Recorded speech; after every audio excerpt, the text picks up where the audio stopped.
People find it difficult to understand the idea of imagined orders because they assume that there are only two types of realities, objective realities and subjective realities.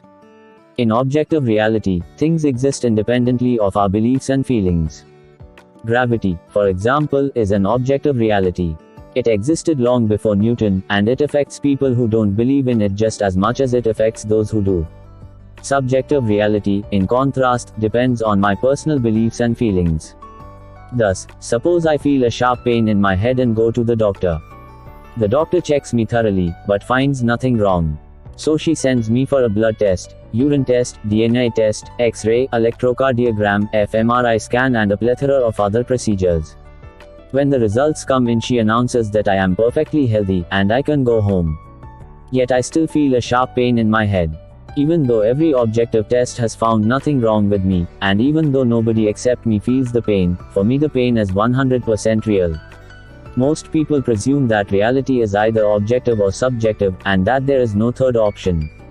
Hence, once they satisfy themselves that something isn't just their own subjective feeling, they jump to the conclusion it must be objective.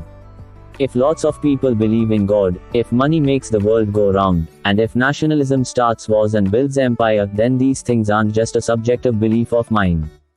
God, money and nations must therefore be objective realities. However, there is a third level of reality, the intersubjective level. Intersubjective entities depend on communication among many humans rather than on the beliefs and feelings of individual humans. Many of the most important agents in history are intersubjective. Money, for example, has no objective value. You cannot eat, drink or wear a dollar bill. Yet as long as billions of people believe in its value, you can use it to buy food, beverages and clothing. If the baker suddenly loses his faith in the dollar bill and refuses to give me a loaf of bread for this green piece of paper, it doesn't matter much. I can just go down a few blocks to the nearby supermarket. However, if the supermarket cashiers also refuse to accept this piece of paper, along with the hawkers in the market and the salespeople in the mall, then the dollar will lose its value.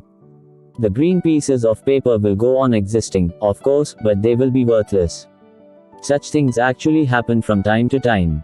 On the 3rd of November 1985, the Myanmar government unexpectedly announced that banknotes of 25, 50 and 100 kyats were no longer legal tender. People were given no opportunity to exchange the notes, and savings of a lifetime were instantaneously turned into heaps of worthless paper. To replace the defunct notes, the government introduced new 75 kyat bills, allegedly in honor of the 75th birthday of Myanmar's dictator, General Ne Win. In August 1986, banknotes of 15 kyats and 35 kyats were issued. Rumor had it that the dictator, who had a strong faith in numerology, believed that 15 and 35 are lucky numbers. They brought little luck to his subjects. On the 5th of September 1987, the government suddenly decreed that all 35 and 75 notes were no longer money. The value of money is not the only thing that might evaporate once people stop believing in it. The same can happen to laws, gods and even entire empire. One moment they are busy shaping the world, and the next moment they no longer exist. Zeus and Hera were once important powers in the Mediterranean basin, but today they lack any authority because nobody believes in them. The Soviet Union could once destroy the entire human race, yet it ceased to exist at the stroke of a pen. At 2 p.m. on the 8th of December 1991, in a state dacha near Vyskuli, the leaders of Russia, Ukraine and Belarus signed the Belovezh Accords, which stated that we, the Republic of Belarus, the Russian Federation and Ukraine, as founding states of the USSR that signed the Union Treaty of 1922, hereby establish that the USSR as a subject of international law and a geopolitical reality ceases its existence. 25 And that was that. No more Soviet Union. It is relatively easy to accept that money is an intersubjective reality. Most people are also happy to acknowledge that ancient Greek gods, evil empire and the values of alien cultures exist only in the imagination. Yet we don't want to accept that our God, our nation or our values are mere fictions, because these are the things that give meaning to our lives. We want to believe that our lives have some objective meaning, and that our sacrifices matter to something beyond the stories in our head. Yet in truth the lives of most people have meaning only within the network of stories they tell one another. Meaning is created when many people weave together a common network of stories. Why does a particular action, such as getting married in church, fasting on Ramadan or voting on election day, seem meaningful to me? Because my parents also think it is meaningful, as do my brothers, my neighbors, people in nearby cities and even the residents of far-off countries. And why do all these people think it is meaningful? Because their friends and neighbors also share the same view. People constantly reinforce each other's beliefs in a self-perpetuating loop. Each round of mutual confirmation tightens the web of meaning further, until you have little choice but to believe what everyone else believes. Yet over decades and centuries the web of meaning unravels and a new web is spun in its place. To study history means to watch the spinning and unraveling of these webs, and to realize that what seems to people in one age the most important thing in life becomes utterly meaningless to their descendants. In 1187 Saladin defeated the Crusader army at the Battle of Hattin and conquered Jerusalem. In response the Pope launched the Third Crusade to recapture the Holy City. Imagine a young English nobleman named John, who left home to fight Saladin. John believed that his actions had an objective meaning. He believed that if he died on the crusade, after death his soul would ascend to heaven, where it would enjoy everlasting celestial joy. He would have been horrified to learn that the soul and heaven are just stories invented by humans. John wholeheartedly believed that if he reached the Holy Land, and if some Muslim warrior with a big mustache brought an axe down on his head, he would feel an unbearable pain, his ears would ring, his legs would crumble under him, his field of vision would turn black, and the very next moment he would see brilliant light all around him, he would hear angelic voices and melodious harps, and radiant winged cherubs would beckon him through a magnificent golden gate. John had a very strong faith in all this, because he was enmeshed within an extremely dense and powerful web of meaning. His earliest memories were of Grandpa Henry's rusty sword, hanging in the castle's main hall. Ever since he was a toddler John had heard stories of Grandpa Henry who died on the Second Crusade and who is now resting with the angels in heaven, watching over John and his family.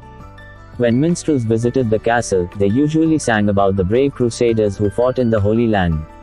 When John went to church, he enjoyed looking at the stained glass windows. One showed Godfrey of Bouillon riding a horse and impaling a wicked-looking Muslim on his lance. Another showed the souls of sinners burning in hell.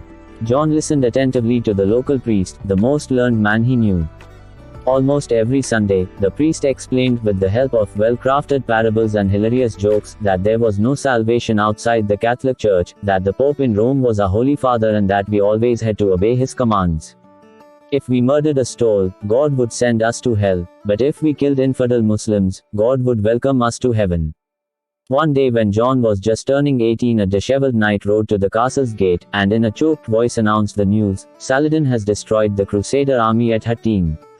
Jerusalem has fallen. The Pope has declared a new crusade, promising eternal salvation to anyone who dies on it. All around, people looked shocked and worried, but John's face lit up in an otherworldly glow and he proclaimed, I am going to fight the infidels and liberate the Holy Land. Everyone fell silent for a moment, and then smiles and tears appeared on their faces. His mother wiped her eyes, gave John a big hug and told him how proud she was of him. His father gave him a mighty pat on the back, and said, If only I was your age, son, I would join you.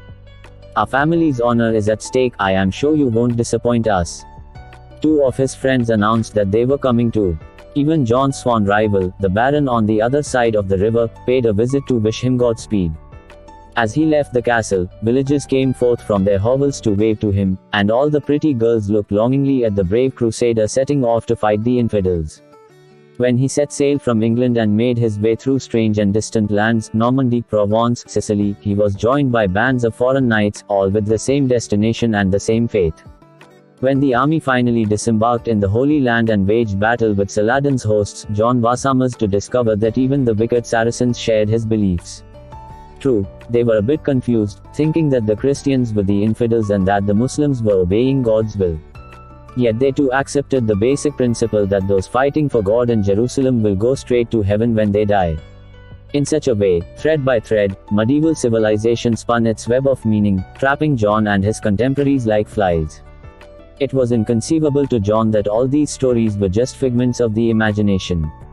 Maybe his parents and uncles were wrong. But the minstrels too, and all his friends, and the village girls, the learned priest, the baron on the other side of the river, the Pope in Rome, the Provençal and Sicilian knights, and even the very Muslims, is it possible that they were all hallucinating? And the years pass. As the historian watches, the web of meaning unravels and another is spun in its stead. John's parents die, followed by all his siblings and friends. Instead of minstrels singing about the Crusades, the new fashion is stage plays about tragic love affairs. The family castle burns to the ground and, when it is rebuilt, no trace is found of Grandpa Henry's sword. The church windows shatter in a winter storm and the replacement glass no longer depicts Godfrey of Bouillon and the sinners in hell, but rather the great triumph of the King of England over the King of France. The local priest has stopped calling the Pope our Holy Father, he is now referred to as that devil in Rome. In the nearby university, scholars pore over ancient Greek manuscripts, dissect dead bodies and whisper quietly behind closed doors that perhaps there is no such thing as the soul. And the years continue to pass. Where the castle once stood, there is now a shopping mall. In the local cinema they are screening Monty Python and the Holy Grail for the umpteenth time. In an empty church, a bored vicar is overjoyed to see two Japanese tourists. He explains at length about the stained glass windows, while they politely smile, nodding in complete incomprehension. On the steps outside, a gaggle of teenagers are playing with their iPhones. They watch a new YouTube remix of John Lennon's Imagine. Imagine there's no heaven, sings Lennon, it's easy if you try. A Pakistani street cleaner is sweeping the pavement, while a nearby radio broadcasts the news. The carnage in Syria continues, and the Security Council's meeting has ended in an impasse. Suddenly a hole in time opens, a mysterious ray of light illuminates the face of one of the teenagers, who announces, I am going to fight the infidels and liberate the Holy Land. Infidels and Holy Land. These words no longer carry any meaning for most people in today's England.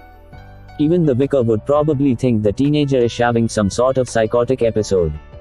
In contrast, if an English youth decided to join Amnesty International and travel to Syria to protect the human rights of refugees, he will be seen as a hero. In the Middle Ages, people would have thought he had gone bonkers.